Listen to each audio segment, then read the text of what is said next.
Cripple Lee. The way he fights is he's very angry because he's got a lot to be angry about now. So I mean, normally when he's sober, he's okay with his new situation in life. But when he gets drunk, that's when it all comes out. So it's very fierce. He's looking to hurt you. Yes, absolutely. But he's drunk. Like, when he's drunk, he is drunk. Part of him as well, there's another story about Lao Tzu seeing him. And he's, drinking all the time and angry and hurting people and all this. And Lao Tzu comes to him and he's like, what's wrong with you? And, it goes on, my leg, my body, my leg, I'm stuck here for eternity. And Lao Tzu looks at him and says, the Tao does not care what you look like. And of course, this kind of re-enlightens him. He's like, yeah, you're right. It doesn't matter what's in my body. What's wrong with the body is what's inside that matters, who I am. So normally he's usually okay. And that's to teach us to give up vanity in drunken boxing, which means don't care what you look like. Even though you're going to look like an idiot and a moron, and no one's going to believe your kung fu works. That's the whole point.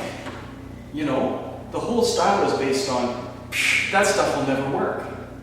I mean, that's the whole point for hundreds of years. You want your opponents to look at you and go, no, that won't work on me. Because that's the first mistake then, right? So give up your vanity. Don't care what your kung fu looks like. Literally. So when you're doing the ridiculous moves in Drunken, don't care what they look like. Care if they work. And make them work. That's the other thing he kind of teaches us through his, bitterness is to make things work. Do you know what I mean? Where it's not like, oh, this is a pretty good move, it might work. It's like, you're toast. I'm an upset dude, I've got an injured body, you're done. I do not put up with shit from people like you. That's kind of who he is when he's drunk. He carries that iron staff, so of course he's our staff form. And if you look at the staff form, it's like, can you kind of get that feeling from it? There's parts of that form where you could be angry. There are a few really swingy moves. Yeah, big wild, just climbing at people and stuff like that. Stamping on the ground. Yeah, he does a lot of stomping and stuff like that. He's just very bold. He's very bold. Put it that way. Very bold. That's a good way to put it. We could do a little bit take Guai. That's fine. Here, I'll do my Jerry's too.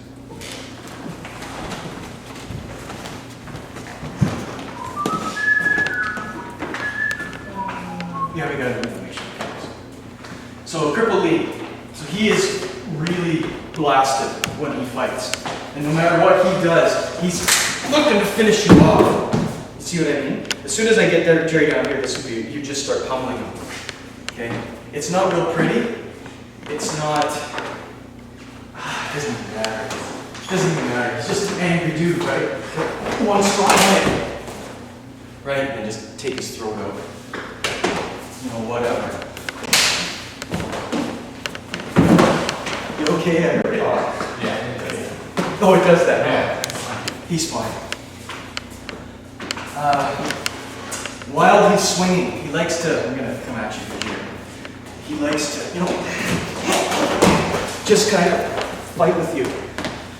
Very much like the rotten street fighter. He just kind of starts swinging, but he's a little more skilled. Right? Pretty simple. So does that help? Yes, it does. Is that okay? Yeah. Okay. Yeah. Let's do some more then. Who's next? Zhong. We'll do him next.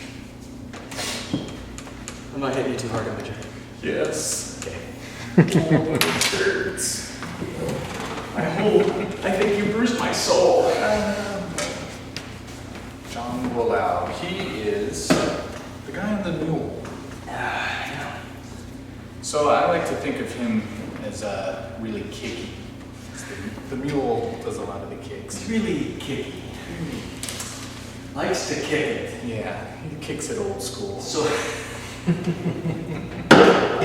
yes, he kicks it old school. Very old school.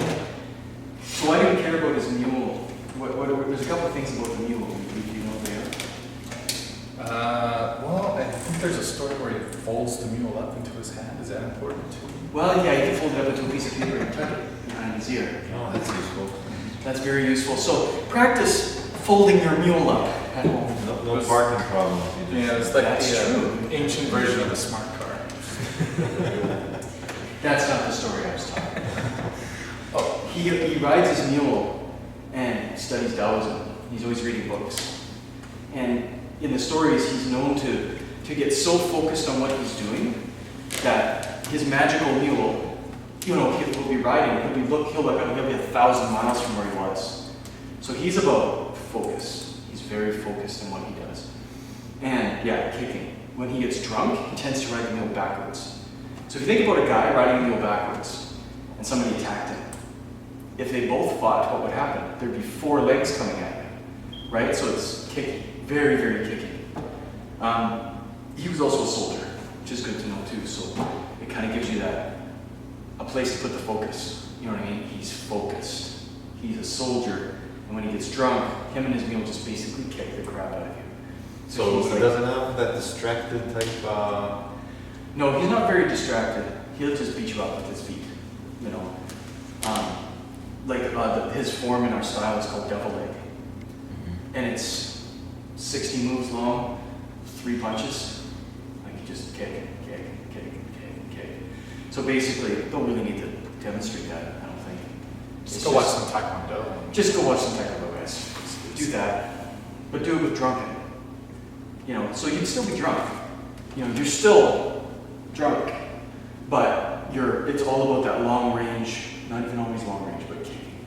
It's about kicking, right? Is he the one that was summoned by the emperor to go fight and then he killed himself? Or he just died just to get out of it? Yeah, just to get out of it. He's basically a slacker. That's what that means. But he's like the kick guy.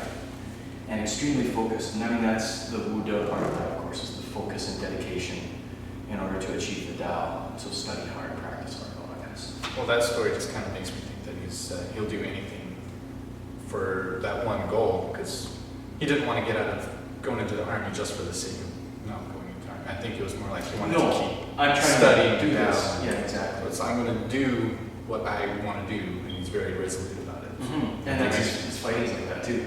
So yeah, it's like, if I'm going to kick you, I'm going to kick you. Like, I don't care if you can block 30 roundhouses. You might not block 31. I'm going to kick you.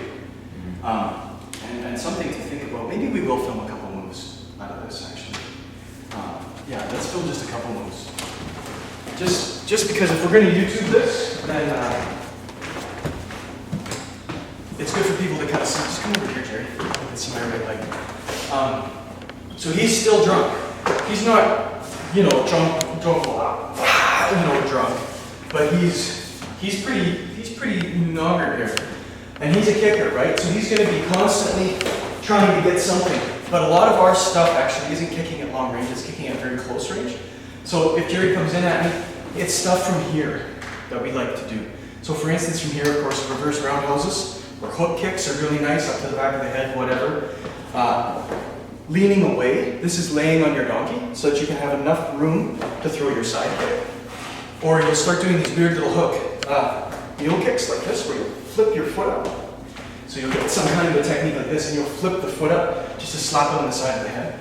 Or some of the no shadow kick stuff, where you'll block something and then something will come outside of their line of vision. Because that's the big deal, at least in our style of no shadow kicks, is that it's not in your line of vision. So what you try to do is you try to hide it under their arm. So I get his arm into position, I'll throw something towards his face to get his eyes up here and distract it, and then you fire something underneath, maybe the back of the head or the spine, between the legs, whatever. Does that make it a little more clear? Yes, it does. Yeah. Do you want to see one of his cool moves? Okay, sure. Yeah. If Jerry just punches, you block it.